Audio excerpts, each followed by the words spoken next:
नेत्याने त्यांची साथ सोडल्याची बातमी समोर येते। लालबाग परळमध्ये शिवसेना ठाकरे गटाला मोठा धक्का बसलाय। उद्धव ठाकरे यांचे जवळचे नेते आणि माजी आमदार दगडू सपकाळ यांनी पक्षाला राजीनामा दिल्याची बातमी समोर येते। दरम्यान आज उपमुख्यमंत्री एकनाथ शिंदे यांच्या उपस्थितीमध्ये त्यांनी शिवसेनेत प्रवेश केलेला आहे। मुलीला तिकीट न दिल्यामुळे सपकाळ नाराज होते आणि याच नाराजीवरून त्यांनी ठाकरे गटाला राजीनामा देण्याचा निर्णय घेतला आणि अखेर राजीनामा दिला आणि एकनाथ शिंदेंच्या शिवसेनेमध्ये प्रवेश केला।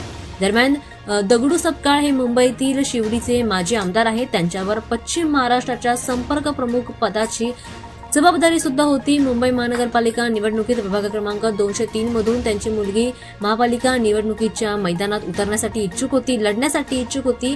मात्र ठाकरे गटाकडून त्यांच्या मुलीला तिकीट देण्यात आलं नाही, तिकीट नाकारण्यात आलं आणि त्यामुळेच दगडू सपकाळ गेले काही दिवस नाराज होते। त्यानंतर त्यांनी एकनाथ शिंदेंची भेट घेतली आणि त्यानंतर अखेर आज त्यांनी शिवसेना शिंदे गटामध्ये प्रवेश केलेला आहे। उद्धव ठाकरेंची साथ त्यांनी सोडली आहे, त्यामुळे राज्याच्या राजकारणात बरंच वातावरण तापल्याचं पाहायला मिळत आहे। एका जुन्या शिवसैनिकाने आणि एका बड्या नेत्याने ठाकरेंची साथ सोडल्यामुळे आता ठाकरे गटाला मोठा धक्का बसलाय। सोबतच आता महानगरपालिका निवडणुकीला काहीच दिवस राहिलेले असताना ठाकरे गटाची ताकद आता अजूनच कमी झाल्याचं पाहायला मिळतं।